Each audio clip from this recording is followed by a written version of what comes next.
నమస్తే, welcome to plus TV Telangana. Telangana రాష్ట్రంలో జూబ్లీహిల్స్ ఎన్నికలకు ఎట్టకేలకు తెర ముగిసింది. కాంగ్రెస్ గెలుపుతో బీఆర్ఎస్ మౌనం పాటిస్తూ ఉంది. ఓట్ రిగ్గింగ్ జరిగిందంటూ కారణాలు చెప్తూ ఉంది. ఇక వాస్తవానికి ఏదేమైనప్పటికీ ఓట్ రిగ్గింగ్ జరిగి ఉంటే దాదాపు 1000-2000 ఓట్ల తేడా ఉంటుంది. కానీ దాదాపు 24 ఓట్ల పైచీలకు మెజార్టీ రావడం అందరినీ ఒక్కసారిగా ఉల్కి పడేలా చేసింది. అందరినీ అంటే బీఆర్ఎస్ వాళ్ళు నెయ్య. ఎందుకంటే దాదాపు చాలా ప్రతిష్టాత్మకంగా తీసుకురు ఈ గెలుపును. అటు కాంగ్రెస్ కావచ్చు, ఇటు బీఆర్ఎస్ కావచ్చు. ఒకవేళ బీఆర్ఎస్ జూబ్లీహిల్స్లో గెలిచి ఉంటే ఖచ్చితంగా రాష్ట్ర వ్యాప్తంగా మరోసారి ఏమంటారు బీఆర్ఎస్కు ప్రజలంతా అటువైపు మొగ్గు చూపే అవకాశం, లేదంటే బీఆర్ఎస్కు ఊపిరి పోసినట్టు అవుతుండే. ఓడిపోవడం అటు బీఆర్ఎస్ వాళ్ళందరినీ కూడా చాలా నిరాశకు గురి చేసింది. బీఆర్ఎస్ కార్యకర్తలను కావచ్చు, బీఆర్ఎస్ నాయకులను కావచ్చు. ఇక దీని అంతటికీ కారణాలు ఏంది? నిజంగా గెలిచే సీటు గత కొన్నేళ్లుగా అక్కడ బీఆర్ఎస్ జెండా పాతుకొని ఉంది. మరి ఇప్పుడెందుకు ఓడిపోయింది అనే కారణాలు వెతుకుతూ ఉన్నారు. ఎటు చూసినా కేటీఆరే కారణం అన్నట్లుగా కనిపిస్తూ ఉంది అని చెప్తా ఉన్నారు. నిజంగా కేటీఆర్ ఓటమికి కారణమయ్యాడా? కేసీఆర్ ఎట్లాంటి యాక్షన్ తీసుకోబోతా ఉన్నాడు? కల్వకుంట్ల కవిత కూడా నిన్న ఒక ట్వీట్ చేసింది, కర్మఫలం అని చెప్పేసి. ఈ కర్మఫలం మాగంటి సునీతకా? ఈ కర్మఫలం కేటీఆర్కా? ఈ కర్మఫలం కేసీఆర్కా? లేదా బీఆర్ఎస్ మొత్తానికా? ఇట్లా అనేక ప్రశ్నల మధ్యలో ఈ ఒక వార్త అయితే చూపించే ప్రయత్నం చేద్దాం. అది వాస్తవం ఎంత అవాస్తవం ఎంత తెలియదు, ఫేక్ ఫోటోనే అని చెప్పేసి అనుకుంటా ఉన్నారు. ఏదేమైనప్పటికీ సరే చూసే ప్రయత్నం చేద్దాం. ఇదైతే వేటి న్యూస్లో వచ్చినటువంటి వార్త. సమూల ప్రక్షాళన దిశగా కేసీఆర్ అడుగులు. 2023 అసెంబ్లీ ఎన్నికల నుంచి జూబ్లీహిల్స్ బై పోల్ వరకు బీఆర్ఎస్కు వరుస ఓటములతో సతమతం అవుతోంది. పరిస్థితి ఇలాగే ఉంటే వచ్చే జిహెచ్ఎంసీ ఎన్నికల్లోనూ పార్టీకి నష్టం చేకూరే అవకాశం ఉంది.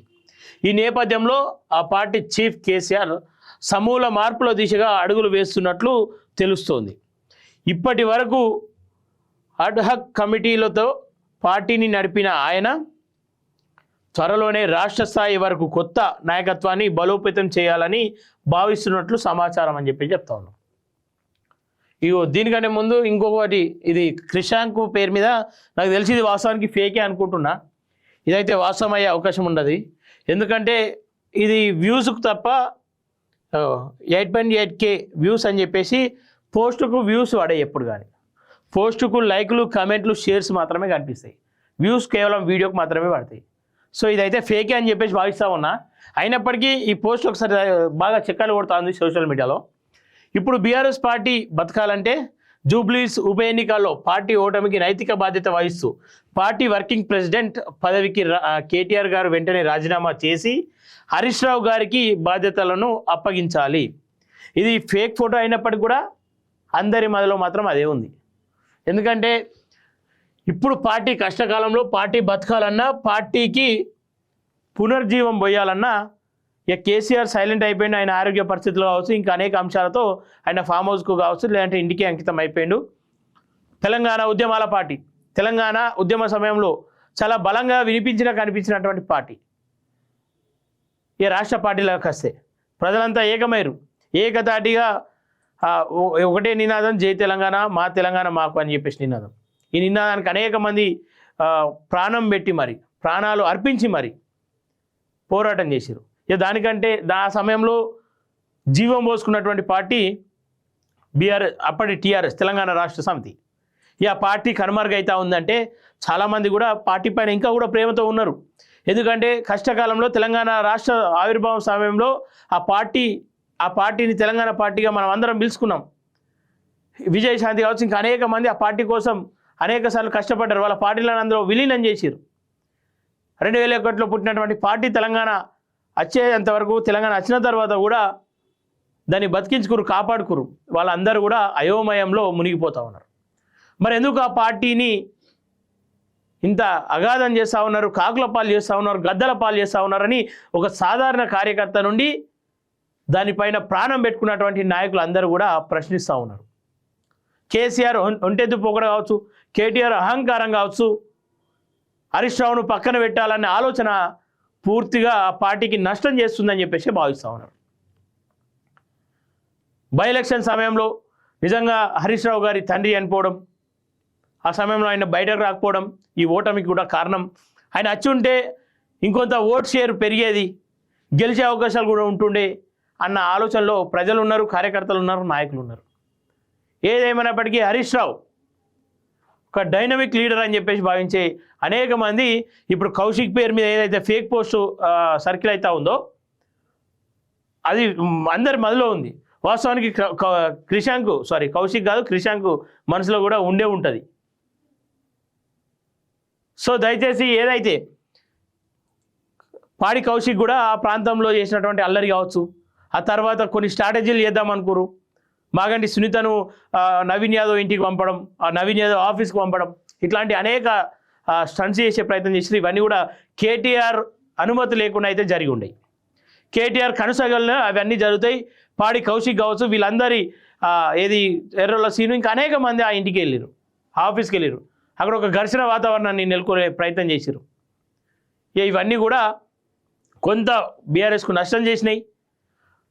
ఆ తర్వాత మాగంటి గోపినాథ్ ఏది సెంటిమెంట్ వర్తిస్తుందని చెప్పేసి మాగంటి సునీతకి ఇవ్వడం, ఆయన చనిపోయిన తర్వాత ఆమె బయటకు వచ్చినట్టు మాట్లాడినటువంటి స్లాంగ్ అంతా కూడా ఆంధ్ర స్లాంగ్లో మాట్లాడడం, ఇదంతా కూడా పార్టీ కొంత దెబ్బతీసే. ఎందుకంటే తెలంగాణ అస్తిత్వం, తెలంగాణ ఆత్మగౌరవం అని చెప్పేసి తెచ్చుకున్న తెలంగాణలో ఇంకా కూడా ఆంధ్ర వాళ్ళకు టికెట్లు ఇచ్చుకుంటూ ఆంధ్ర పెత్తందారితనాన్ని తెలంగాణ ప్రజల మీద, తెలంగాణ ప్రాంతం మీద రుద్దే ప్రయత్నం చేస్తూ ఉంది బీఆర్ఎస్ అని చెప్పేసి ఇది కూడా కొంతవరకు వ్యతిరేకత వచ్చింది. సో ఇవన్నీ చూసుకుంటున్న నేపథ్యంలో కల్వకుంట్ల కవిత దూరం కావడం, హరీష్ రావు పైన నిందలు వేయడం, లేదంటే హరీష్ రావును పక్కన పెట్టే ప్రయత్నం చేయడం, దానిపైన మౌనంగా కేసీఆర్ ఉండడం, దానిపైన మౌనంగా కేటీఆర్ ఉండడం, వర్కింగ్ ప్రెసిడెంట్గా కేటీఆర్ కొనసాగడం, మరి హరీష్ రావు పొజిషన్ ఏందో కూడా చెప్పినటువంటి పరిస్థితి, ఇవన్నీ కూడా పార్టీకి నష్టం కలుగుతున్నాయని చెప్పేసి ఆలోచనలో కేసీఆర్ ఉన్నట్లు తెలుస్తూ ఉంది. నిజంగా కేసీఆర్ అట్లాంటి ఆలోచనలో ఉంటే మాత్రం ఖచ్చితంగా హరీష్ రావుకు బాధ్యతలు అప్పగింపాలి అన్న ఆలోచనలో లేడా అనేది సెకండరీ. కానీ ఒకసారి కేటీఆర్కు షాక్ ఇచ్చిన కేసీఆర్, ఇది సోషల్ మీడియాలో వస్తున్నాయి, నిజంగా ఇచ్చిన ఇయ్యలేడా అయితే వాస్తవం 100% ఎవరికి తెలియదు. రాజకీయ వారసుడిగా ఇంకా హరీష్ రావు అని చెప్పేసి అందరి మనసులో అయితే అది ఉంది. నేను కూడా కోరుకుంటా ఉన్నా హరీష్ రావు లాంటి వాళ్ళు ఉంటే ఆ పార్టీ, ఎందుకంటే ప్రాంతంలో పుట్టినటువంటి పార్టీలు పాతాళంలోకి పోకుండా బ్రతకాలే, ప్రాంతీయవాదాన్ని కావచ్చు, ప్రాంతాన్ని కావచ్చు కాపాడాలని చెప్పేసి ఈ పార్టీనే కావచ్చు ఇంకా అనేక పార్టీలు ఉన్నాయి. ఆ పార్టీలన్నీ కూడా బతకాలని కోరుకుంటా ఉన్నా. అందులో బీఆర్ఎస్ కూడా మళ్ళీ టీఆర్ఎస్గా మళ్ళా పాత పేరుతో పురుడు పోసుకొని మళ్ళీ కొత్త కోణాన్ని చూపించుకోవాలి, హరీష్ రావు నాయకత్వంలో నడవాలని చెప్పేసి కోరుకుంటా ఉన్నారు ప్రజలు. మేము కూడా కోరుకుంటా ఉన్నాం, మేము కూడా ఆశిస్తూ ఉన్నాం. ఏదేమైనా జూబ్లీహిల్స్ ఎన్నికల తర్వాత బీఆర్ఎస్ అయితే చాలా సైలెంట్ అయిపోయింది. సైలెంట్ అయిపోవాల్సిందే కూడా.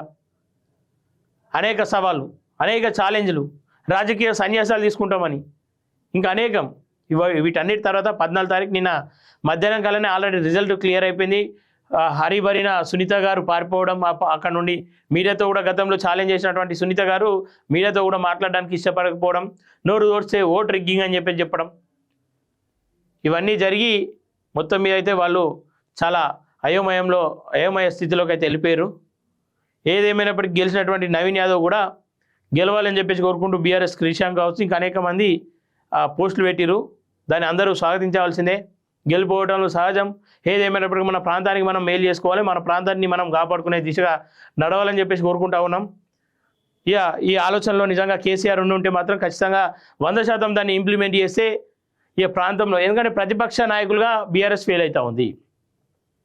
కేవలం సోషల్ మీడియాలో స్ట్రాటజిక్ పోస్టులు పెట్టుడు కాకుండా సోషల్ మీడియా వ్యాప్తంగా కూడా పూర్తిగా ఈ కేటీఆర్ దాని మీద మంచి పట్టు ఉంది కాబట్టి దాని మీద పనిచేస్తుంది తప్ప ప్రజల్లో పనిచేయాలని చెప్పేసి ప్రజానాయకుడు హరీష్ రావు అయితే ఏది అవునన్నా కాదన్నా ప్రజలు మెచ్చుకునే నాయకుడు, ప్రజలు స్వాగతించే నాయకుడు కాబట్టి హరీష్ రావుకు పగ్గాలపై చెప్పాలని చెప్పేసి ప్రజలు కోరుకుంటా ఉన్నారు. ఈ ప్రాంతంలో పార్టీ బ్రతకాలని చెప్పేసి మేము కోరుకుంటున్నాం. దాంట్లో భాగంగానే హరీష్ రావుకు పగ్గాలపై చెప్పాలని చెప్పేసి అనుకుంటా ఉన్నాం. చూసిన plus TV Telangana. Thank you.